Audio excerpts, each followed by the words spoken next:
Okay po, topic natin na buhok, numinipis, nalalagas ang buhok. Pwede ito sa lalaki o sa babae, numinipis ang buhok. Normally po, talaga may nahuhulog sa buhok natin mga 100 to 150 strands of hair a day. Pero meron din naman tumutubo. Kaya pag mas marami nalalagas kumpara sa tumutubo, dun po nakakalbo tayo. Tawag dito alopecia. Pwede sa lalaki at babae. Meron tayo bibigay na mga 10 remedies. Ito dito, home remedies, pwede nyo gawin. Unahin natin, bakit ba tayo may ganitong problema? Bakit nalalagas ang buhok? Number 1 cause, tawag dito, androgenic alopecia. Ibig sabihin, namamana natin sa magulang. Kaya pag ang magulang mo talagang manipis ang buhok sa certain age, ganun din namamana natin. Hereditary baldness. Meron din namang nakakalbo dahil alopecia areata. Alopecia areata isa tong autoimmune disease. Para siyang lupus, para siyang rheumatoid arthritis. Ito po, yung katawan mo ang lumalaban sa sariling katawan. Hindi lang buhok ang nalalaga sa alopecia areata, pati buhok sa ibang parts, pati pilik mata. Meron din namang nakakalbo, nalalagas ang buhok dahil sa stress. Stress, away, kulang sa nutrition, meron din. Meron din dahil sa chemotherapy. Yung mga nagagamot, di ba? Chemotherapy, nakakalbo sila. Merong mga iba pang causes. Dandruff, balakubak. Ang balakubak kasi, pwede siya sa stress, pwede rin siya dahil sa fungal infection. Merong tinatawag na seborrheic dermatitis, yung dito mismo, yung parang nagbabalat-balat, nagda-dandruff siya dito sa side, minsan dito sa pilik mata, minsan dito sa tenga. Ayan, common yan. Yan ang common part, seborrheic dermatitis. So, kailangan natin anti-dandruff shampoo. Pili lang kayo, kahit anong brand, basta anti-dandruff shampoo, may component doon na panlaban sa dandruff. Other tips muna bago tayo pumunta doon sa 10 gamutan natin, yung sa hairstyle ng mga babae, huwag din yung masyadong masisikip. Naka-ponytail, laging nakahatak, hindi rin maganda. Tapos, mas maganda po, mas maiksi yung buhok. Kasi kung mahaba ang buhok ng babae, di mas mabilis mahulog. Okay? Yung iba naman, dahil nagbuntis, nalagas ang buhok, meron yan. Nanganak, nagmenopause, pwede rin, nalalagas ang buhok. Stress at kulang sa nutrisyon. Okay? So, puntahan na natin yung 10 gamutan na excited na tayo dito. Number 1 na gamutan na libre lang, scalp massage. Actually, may pag-aaral po yan, yung scalp massage. Yung minamasahe lang yung anit natin. Okay? Huwag gamitin yung kuko. Kung hindi yung finger pads, itong pads lang, itong laman, ganyan po. Paikot ang massage, paikot siya, paikot. 5 minutes a day, pwedeng sariling massage o iba magmamassage. Nakakatulong. May pag-aaral evidence-based to na ang scalp massage nakakatulong, pwede ka maglagay ng konting oil kasi nag-encourage siya ng hair growth and thickness. Mas nai-stimulate yung scalp, gaganda yung daloy ng dugo, pati yung growth ng dermal papillary cells. So, mas dumadami yung buhok. Number 2, aloe vera. Okay? Aloe vera, lagi itong ginagamit, maraming mga shampoo. Pero nung chinek ko yung evidence sa aloe vera, wala pa talagang mabigat na pag-aaral na siguradong kakapal buhok mo sa aloe vera. Okay? Pero wala namang masama. Kung ginagamit mo sa shampoo mo, sa conditioner mo, okay lang naman. Pero, yun lang wala talagang matinding pagsusuri na nakakatulong pa sa ngayon yung aloe vera. Hindi natin alam, baka in the future may lumabas. Number 3, coconut oil. Okay? Coconut oil. Ang coconut oil, meron siyang lauric acid na nagpe-penetrate dun sa hair shaft. At itong coconut oil, meron siya pag-aaral. nababawasan niya yung pagkawala ng protina ng buhok. So, yung buhok mo sa coconut oil, may pag-aaral, mas kakapal, maganda siya sa kalusugan ng buhok, kalusugan ng scalp. Pero kung kakapal kung dadami yung buhok mo mismo, hindi pa sigurado. Okay?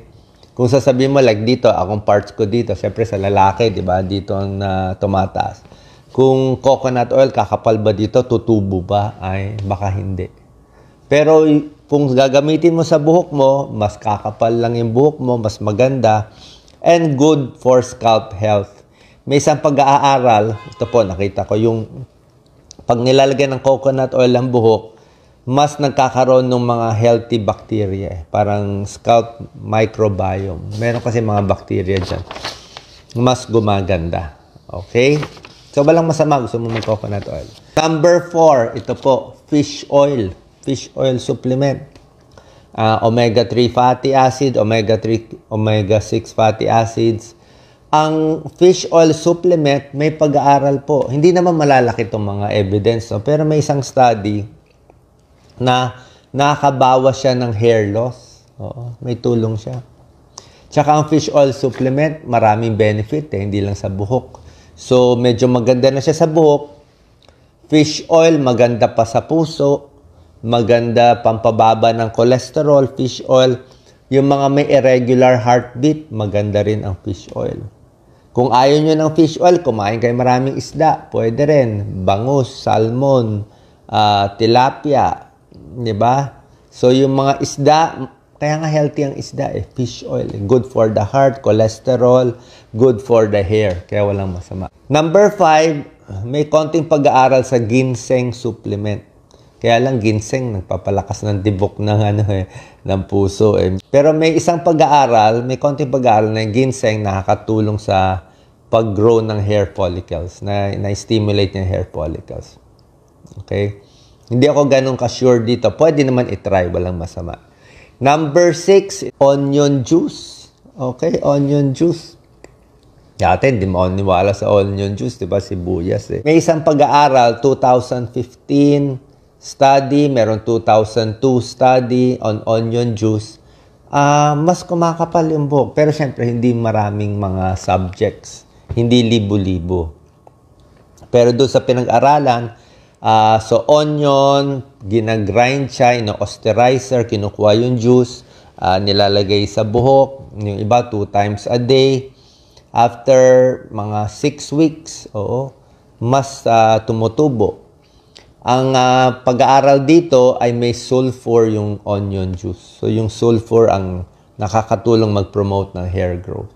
Wala namang masama i-try kung gusto nyo i-try at yun lang nga, mangangamoy onion kayo. So, baka maglagay kayo ng hugasan nyo na lang maigi.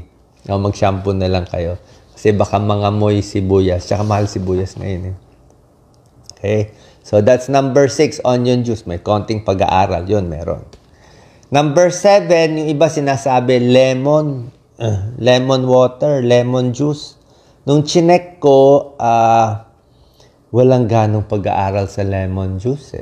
Lemon, merong pag-aaral para sa antioxidant, o para sa puso, mataas sa vitamin C. Pwede, mataas sa vitamin C. Pero yung pampakapal ng buhok, hindi sure. Nakita lang nila, pag nilalagyan ng lemon juice yung buhok, mas naglalighten yung color.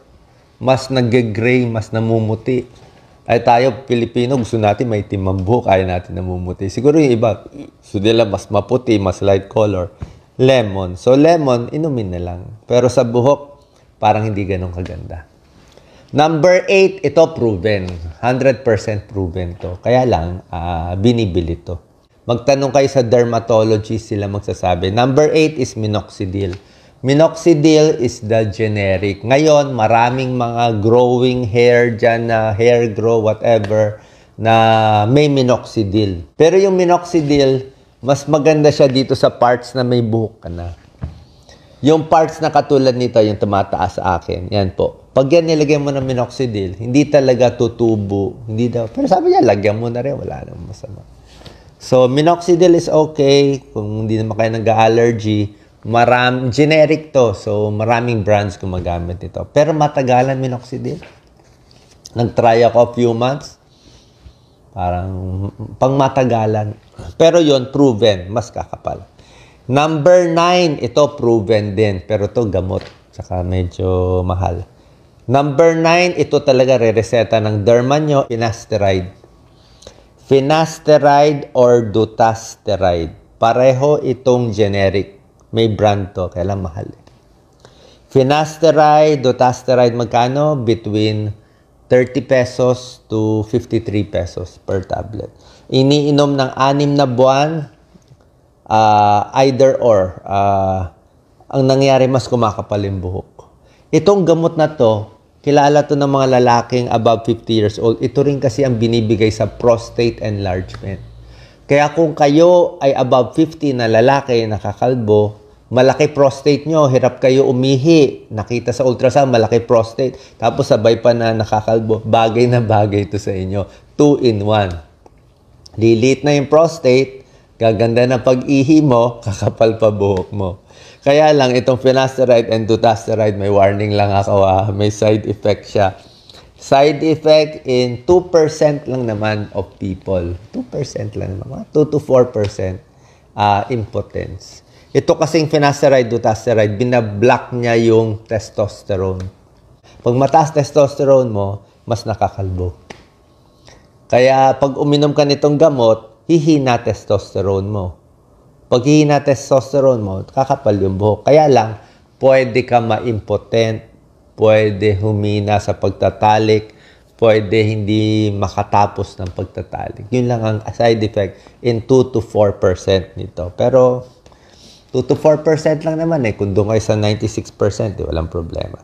And number 10, ito mahal, hair transplant. Kukuha ng buhok sa ibang parts, lalagay dito. Pero yung iba nag-hair transplant, kita ko, maganda siya. Kasi ito mas effective. Okay? So sana po nakatulong tong video natin para sa inyo. At magpapacheck tayo sa dermatologist kung ang pagkalagas ng buhok ba ay dahil namamana lang, normal yan. O baka may autoimmune disease, yung sinasabi kong alopecia areata. Pag ito po sakit nyo, magpapacheck tayo sa doktor. Lalo na kung may psoriasis, nalalagas ang buhok o maraming dandruff, papacheck tayo sa derma para sa iba pang gamutan. Maraming salamat po. God bless.